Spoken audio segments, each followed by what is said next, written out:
السلام عليكم ورحمة الله وبركاته.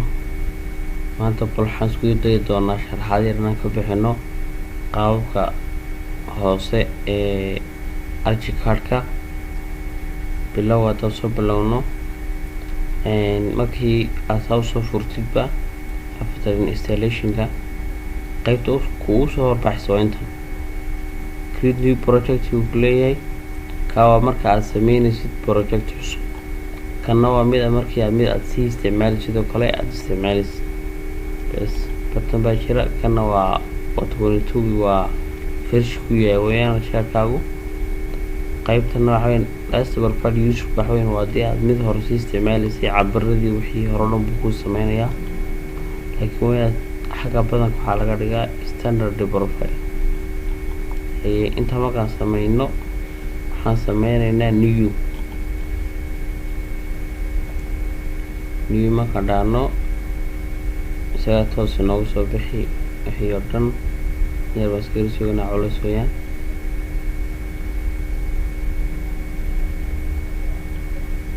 markaan xaga wuxuu ku la project xilliga la bilaabay saadii waxaan ku sheegayaa inuu soo bixi doono insha allah iyo sidoo laptopka airbis ku jira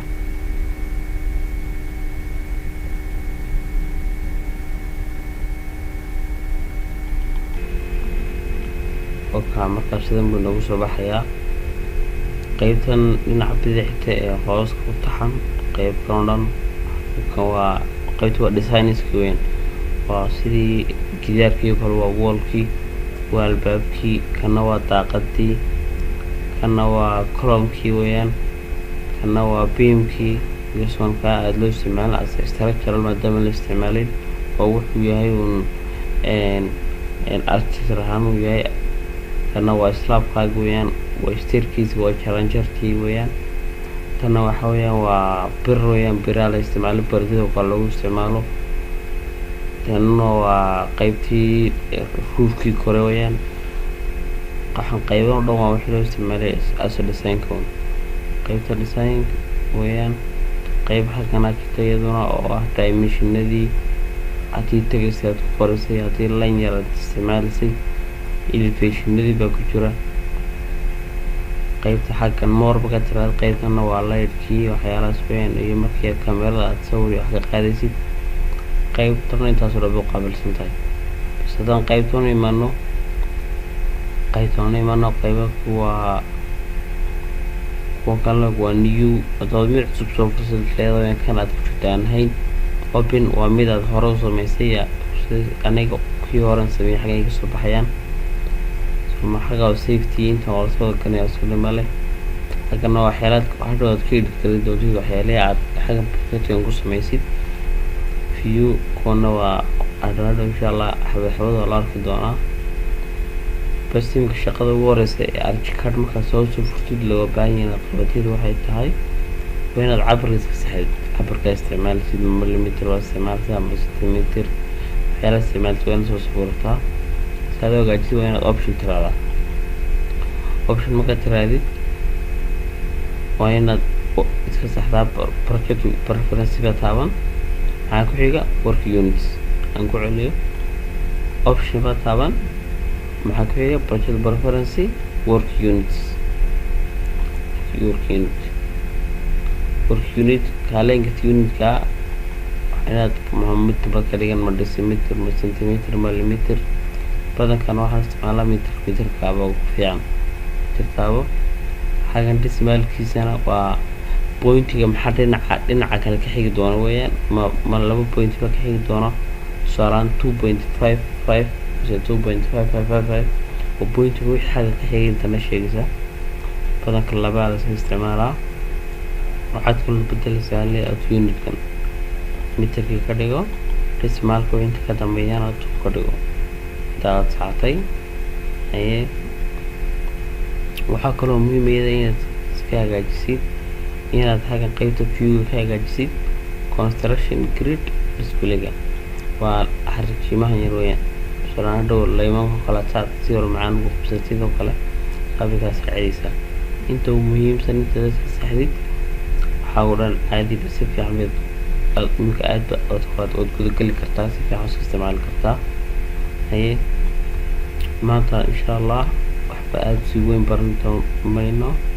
waxaan ka bilaabaynaa bal woolka qaabkee wool loo geliyaa, see loo taagaa, cabirkiisa see loo saxaa, intaas kale aan iska saxno.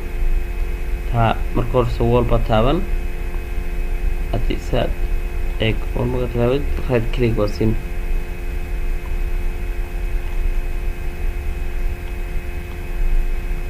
wool baa taaban, wool marka taabatid si aad woolkii aad gidaarka u qortid waa inaad muuskaaga oo waxaan kula talaa inaad muus aad isticmaashid, maadaama kan laptopku si fiican unu u fiicnayn, muus caadiga ku fiican. marka waxaad taaban left click, laftiga taabatid waa jiid sidan baad waxaynaysaa marka gidaarkii marka iska dhig gidaarka ma taagnay. haddii aan rabno waxaan aan taagnay qaabkii si caadiga ahaa aan eegno 3D ahaantiisa, marka xaggaas 3D waan ka eegaynaa. 3D waa ka qaybtaas kayar orbitkan waxay naga saacidaysaa inaan gidaarka dhinac walba ka eegi karno, qayb walba na dhaqaajin karno. marka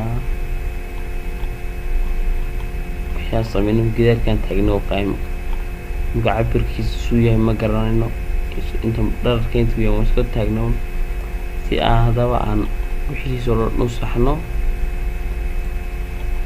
kana aan iska garayno ama iska taagnaadaba gidaar kale aan soo doorano si aad cabirkiisa waxyaalihiisa aad u saxdo. double click waa siin kartaa,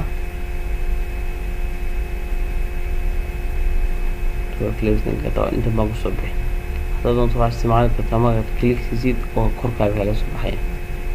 korkaar waa taa double click siin, marka halkan not linked aad ku isticmaalaa inaad gidaarku wuxuu yidhi dhinacan ilaa intaas oo 3 senti. inta dhulka muxuu ka soo kacay weynta inta uu ka soo kacay intaan waa 0 dhulka kama kicin, inta dhulka kama kicin.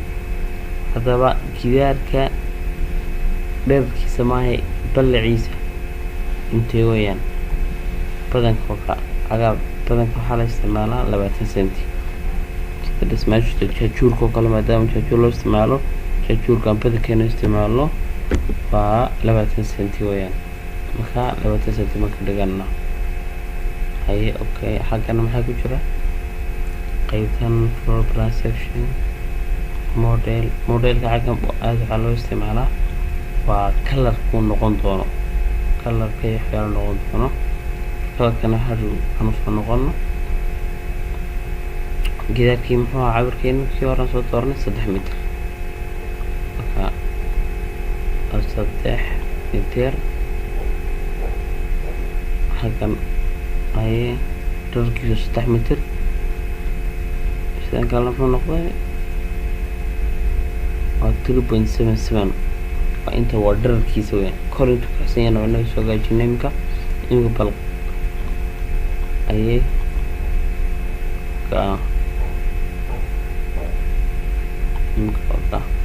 kan markaan soo taagna cabirkeena markii maan qeysan beed kan wixiisa dhan garana waa 3 mitir weeyaan. dhererkiisa 3 mitir weeyaan, sidana waa 3.77 dhererkiisa.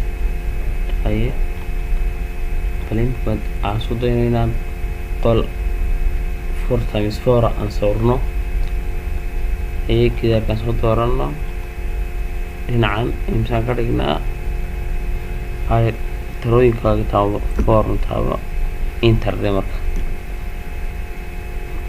haye midkaan dhinaca noo soo dhaqaaq 4 kala geli 4 interde haye dhinacan 4 kala geli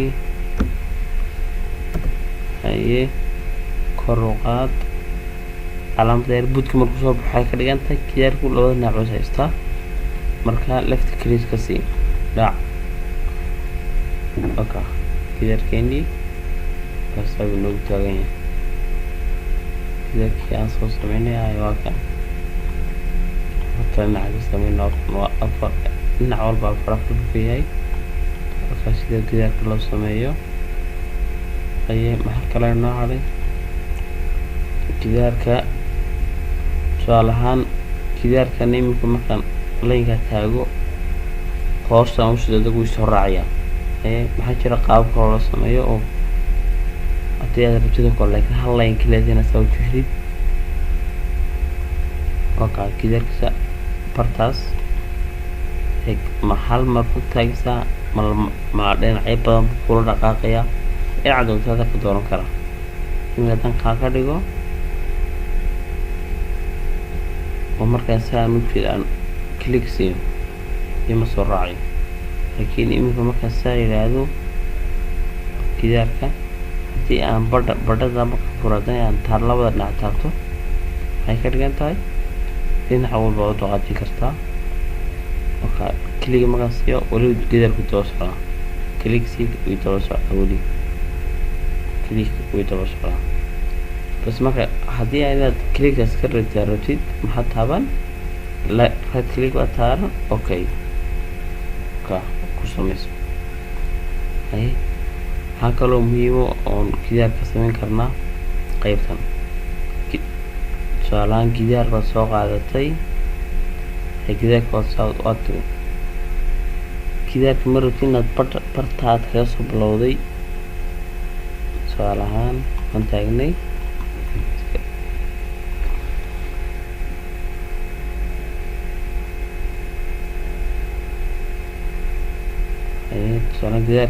gidaarkaasay noogu taagan.